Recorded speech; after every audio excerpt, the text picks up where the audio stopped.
Good morning. This is Faith in Our Hometown, brought to you as a community service and sponsored by Mercy Hospital, Joplin. And now, here's your host, Father Jay Friedel.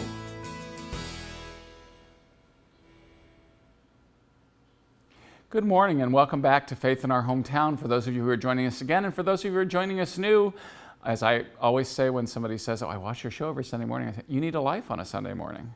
But welcome, and I'm glad that you got a good morning, and I'm glad that you're spending some of it with us. We've got lots of things that are blessings here in our area, and sometimes I think we settle in with kind of a false sense of safety and security that that some of the things that happen in the big bad world never hit here in our hometown. Or in our hometowns in our viewing area.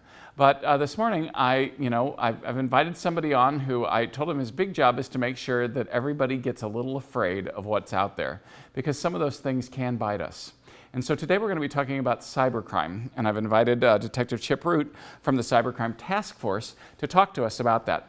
So get your coffee, settle in. It won't be a pleasant morning, but I hope that you'll learn and that our community might be a little bit safer when we get finished.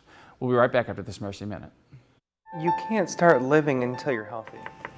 My name is JT Amos. Basically, if there's food inside of this hospital, I'm responsible for it. At 332 pounds, I would always order the biggest meal so I could feel full at the end of it. since I'm an executive chef, it's about my relationship with food. I'm gonna try that, and then I'm gonna try it again, and I'm gonna try it again, and I'm gonna try it again. Now I try it because it's part of the job, and then I let it go. I've always been a very physical person, never let my weight get in my way, but I would suffer the next day, and I would suffer that night because I'd be in just so much pain, my legs would hurt.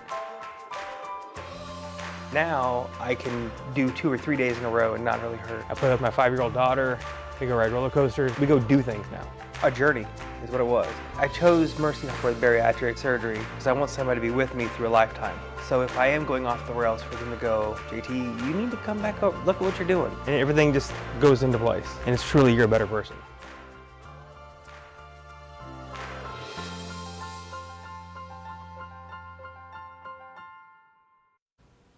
Well, again, thanks for joining us for another Sunday morning here on Faith in Our Hometown. My guest this morning is Detective Chip Root. Chip, thank you for joining us. You're in charge of the Cybercrime Task Force here. So what is a Cybercrime Task Force? First of all, tell us a little bit about yourself. So our viewers always kind of like to know, who are these people that hold these positions? So tell us a little bit about yourself, and then tell us what is a Cybercrime Task Force and what it is that you do. Well, thank you for having me. I really appreciate this opportunity. Again, my name is Chip Root. I'm a detective with Joplin, and I am assigned as the task force commander of the Southwest Missouri Cybercrime Task Force. In March will be 25 years in law enforcement. I've been assigned to the task force. It's 10 years this year, as a matter of fact. Basically, what it all boils down to is technology-related offenses where there's a kiddo out there as a victim. Okay. And people are using that in our area to get to our kids, obviously. Or Absolutely. you wouldn't have a job. And unfortunately, I often like to say this is one job I would really enjoy working myself out of. Yeah. And sad to say that doesn't look like that will happen anytime soon. Yeah. I imagine it's only probably escalated in the whole time that you've had the job, hasn't it? I would have to agree with that, yes. Yeah, I mean, I just think when I stop and look at, the number of things that are related to the bad things that people can do online, that continues to grow exponentially. I'm not saying that, I'm out to try to eliminate it or get rid of it, because I think that there's some good things that can happen online as well. But boy, I'm telling you, when people see an opportunity, they go after it. And obviously some of these people are after our kids. Absolutely. I like to kind of describe the internet as a kitchen knife. You can't do a whole lot in a kitchen without a knife. However, if you're not careful, it'll cut you. But I think it shouldn't be all doom and gloom and panic. If you take a little proactive steps and pay attention to what our kiddos are doing, we put ourselves in a much better spot to help protect them. Yeah. So in terms of that, what should our grandparents and parents and friends that are out there watching this morning, what do they need to be doing, and what do they need to be paying attention to? How do these guys do this, or I guess women too, but I'm just saying, how do people do this? Well, the number one thing I tell parents and caregivers is to be nosy. Our children we're not their friends. We're their parents, their guardians, their caretakers. I implore parents, please, no technology in bedrooms. If there's, technology is important nowadays. You can't do anything much like a kitchen knife. However, there's some sensible steps that we can take, such as, the technology, whether it be cell phones or a computer in common areas of the home, those types of things. Pay attention to your children, their social media.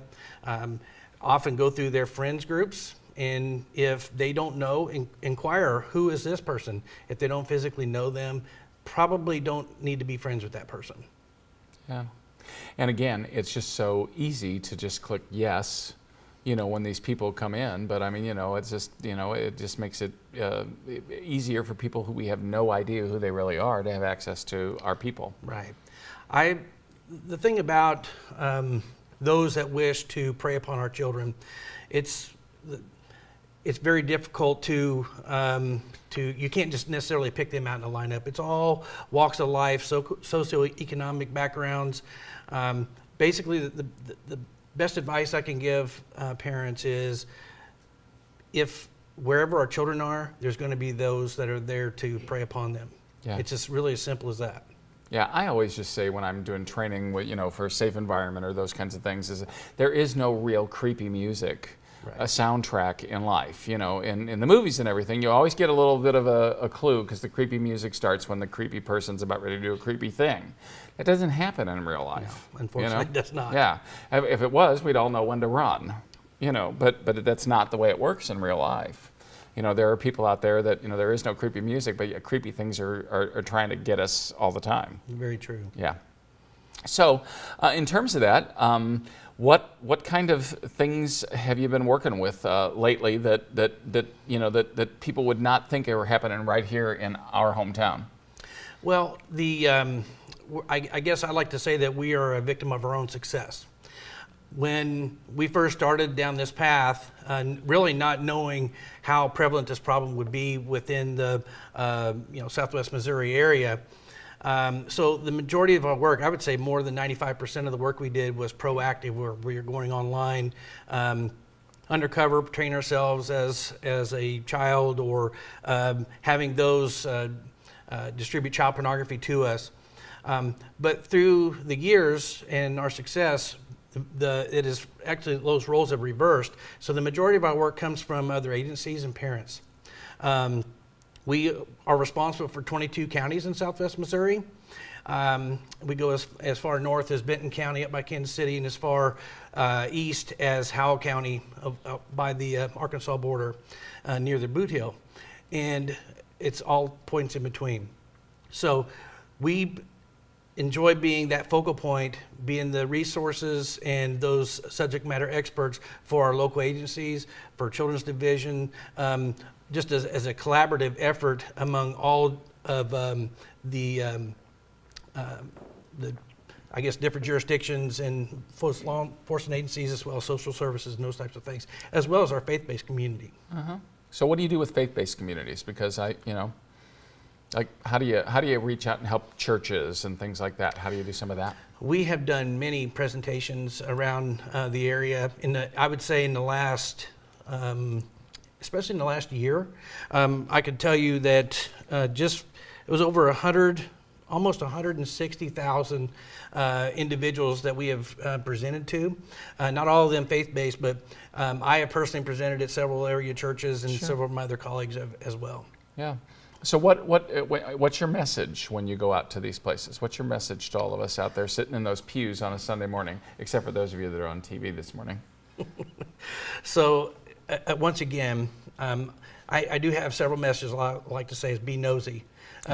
Pay attention. If you see a behavior change in your child, there's a reason for that.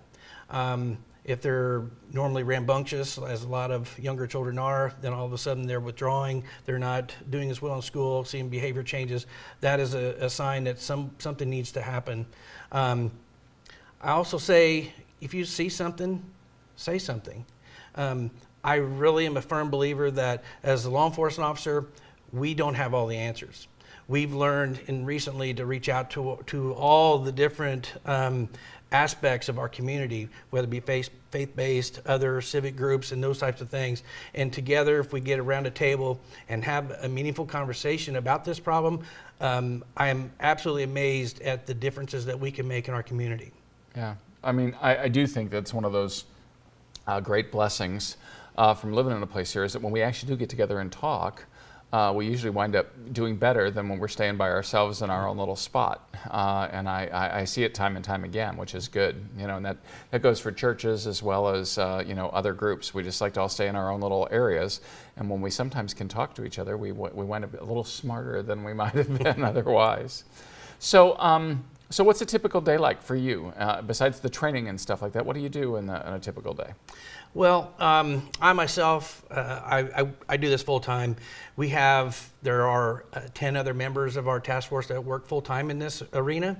4 of those members all they do is, as if that's a small thing, but they do forensics, whether it be computers, cell phones, GPS, cameras, basically anything that can communicate in the digital world. That's what they specialize in. We're very fortunate to have 2 fully functioning computer forensic labs, one here at Joplin at the police department.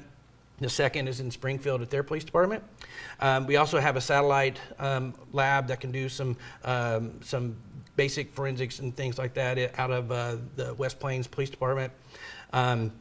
Basically, again, we are that focal point. The majority of my day is either on the phone or on the road. We get calls daily from all over our area, even sometimes outside the United States, where children are being victimized. And so sometimes that means that the offender is in our area. Sometimes the victims are in our area. And so it's our job to kind of collaborate to figure out how best to tackle this issue. So you say there are victims in our area. I think that always sounds shocking when I say it. I'm glad you're saying it, because I try to rattle my parents' cages all the time about, hey, we need to be paying attention to this, because if we're not ahead of our game, somebody else is going to be ahead of us. And how do we do some of that? So we've got actual victims right here in our own area. Absolutely. Just in this past year, 2018, we identified 66 individual child victims just in our local area that had been somehow victimized by adult offenders. Yeah. And so give me an example of what an adult offender would look like in that regard. Well, again, it's not the creepy guy sitting in a trench coat in the park. It's all walks of life. Unfortunately, law enforcement, the clergy, and doctors, lawyers, it really knows no boundaries. Yeah. I'd say wherever a child is, then there's a potential for them to be victimized by anyone who has access to that child. Yeah, and again, I do think we need to acknowledge that 90% of all people who offend against, because most of the time they're either a relative or somebody who's known by the victim, 90%. Only 10% is kind of like the old stranger danger, but you're one of our best defenses against the stranger danger, if you will, that comes through. In terms of some of that. So that's only 10%. There's the other 90% we got to deal with. Maybe after the break, okay? We're going to take a quick break. This is Faith in Our Hometown. We're talking this morning with Detective Chip Root about cybercrime and the Cyber Task Force. So stick around, and we're going to be right back after a real quick break. You're watching Faith in Our Hometown on KSN TV, brought to you as a community service of Mercy Hospital, Joplin.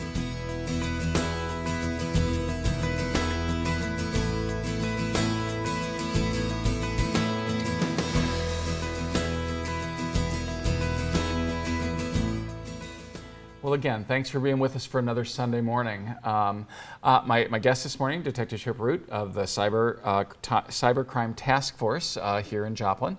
And right before the break, we were talking about the fact that 90% of offenses against our younglings is done by people who are known. but the other 10% are by other people who will look for those kinds of openings. And you're one of those people that's there to kind of like stop that from happening and to make sure that we can respond to it when it does happen or when it's discovered. So, I mean, I know you can't, talk about, things that would, that would keep you from being able to do your job well, but so you say that you get that most of your work comes from referrals from somebody that says, somebody has said something to my kid or said, what is that? Is that what we're talking about here? Well, that's a great question. I would say the majority of our cases now actually come from electronic service providers themselves, like Facebook, any of those social media platforms, Twitter, really even online games through the Xbox or PlayStation, what have you. Again, that's where they can get to the children. And most of the time, well-intentioned parents want to take care of their children, provide something that they didn't have as a child, so they give them this technology which has the ability to communicate via the internet. And so what happens is that if, let's say Facebook, for instance, if they discover one of their users appears to be communicating with the child and either asking for something inappropriate or along those lines, they will in turn report that to the National Center for Missing and Exploited Children. Then, and we call them NCMEC for short. Okay. In turn, NCMEC will create a cyber tip, and then they attempt to geolocate that particular offender as well as the other end of that with that particular child, or if it's in another like-minded individual, another suspect, they will attempt to locate each one of those, and then they send that cyber tip out to that appropriate task force. And then that's where we get most of our leads to start investigating. So interesting that sometimes we think, so that's a little bit of a shout out to some of those platforms and some of those groups, because we think that they're only interested in making money, and they are making money. But I look at it this way: it's just like if they're also helping to police their own, platforms. That's a plus. Yes. So you sometimes are tipped off by those people. Very often.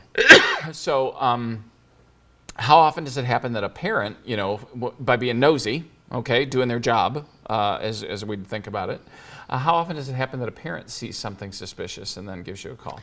It's very common. Sometimes we'll get a direct referral where they'll literally pick up the phone and call. Sometimes they will contact our tip line on whatever our respective law enforcement agency is.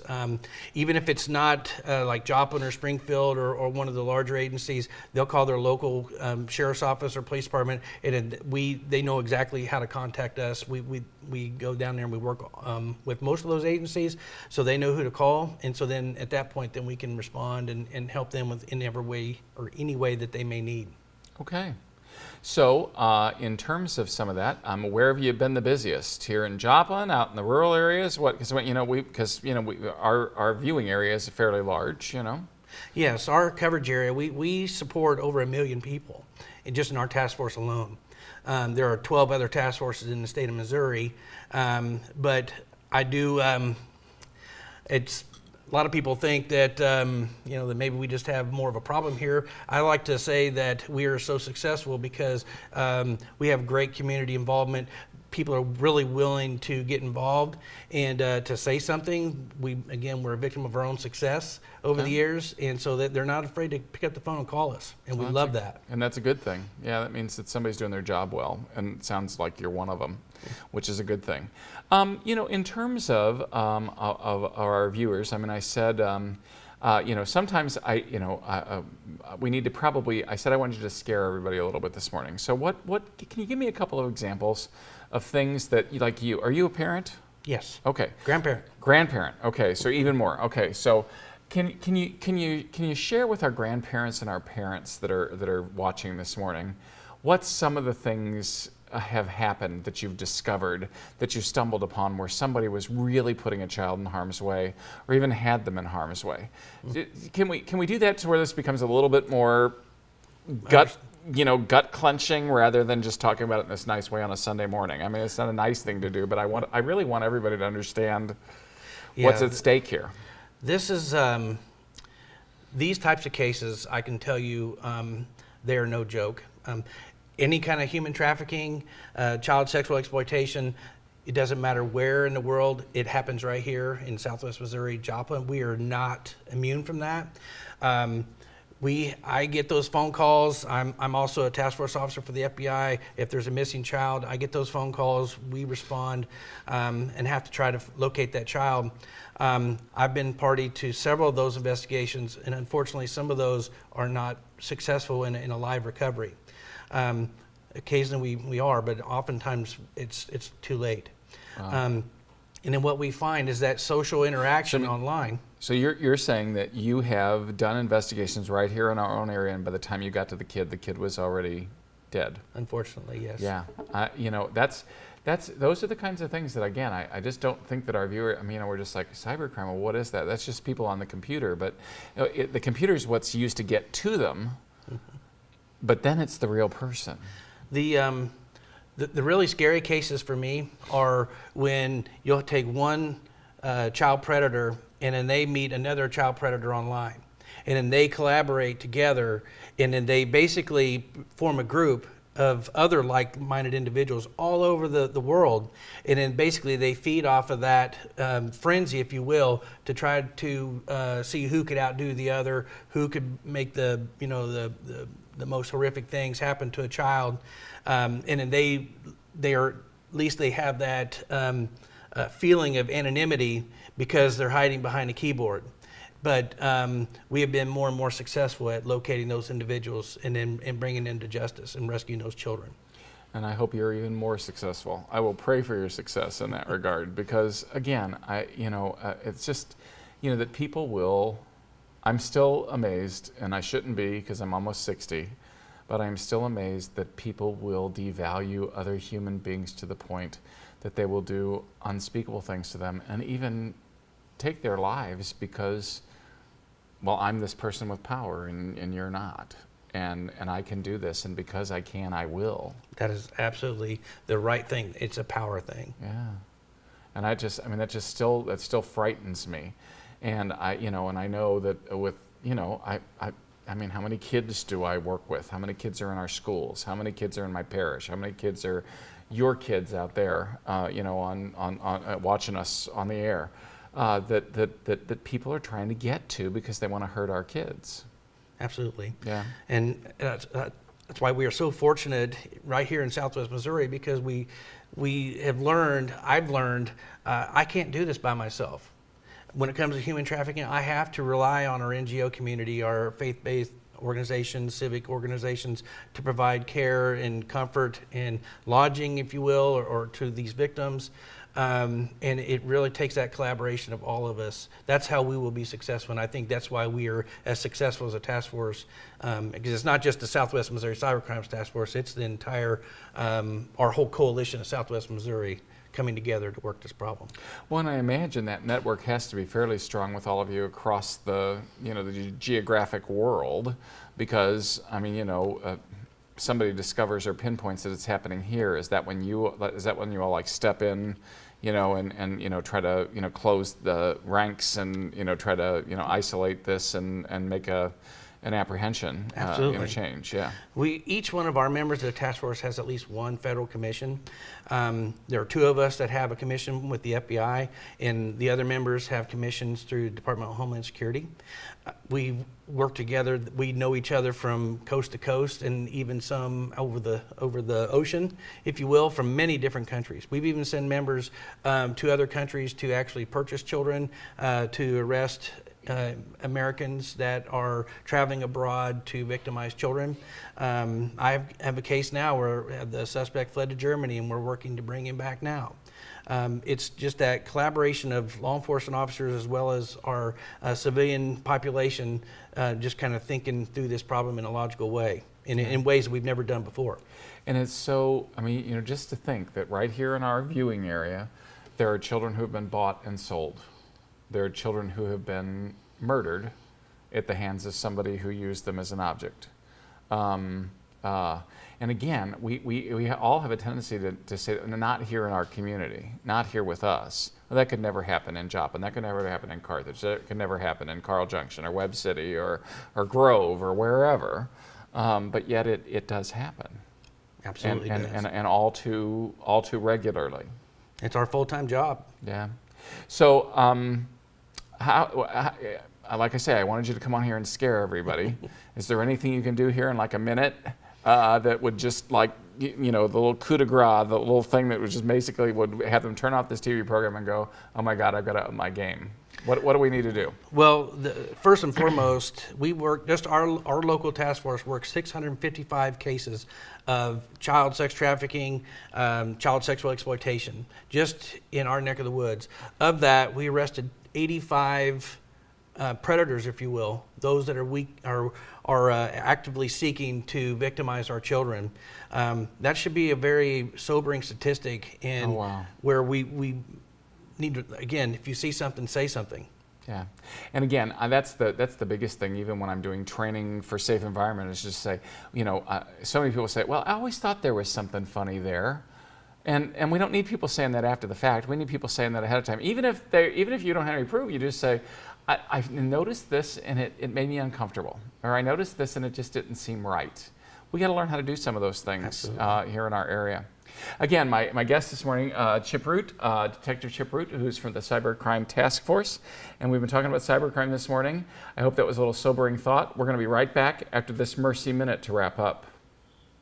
Blessings and greetings of mercy to you. My name is Anna Nichols. I am a Sister of Mercy and currently the leader of Heritage and Spirituality at Mercy International Association. I love the fact that sisters throughout time have gone where they have been called to go, and they have often picked up ministries that they never intended to pick up. 25 years ago, there were 22,000 Sisters of Mercy globally. Today we're down to about 6,200 with Sister Rock and some of the others. But despite the fact there are 6,500 or 6,200 sisters left, there is an amazing number of women and men of mercy who are working alongside us, and that continues to expand and expand, and for me that is incredibly exciting. So as far as National Catholic Sisters Week, I really look at the legacy that they have passed on and the fact that so many women, men, young people are living mercy today. That really is for me what's significant. Well, again, I want to thank Detective Chip Root for the work that he does on all of our behalf and all of his coworkers and all those that are involved in that coalition to make our communities safer.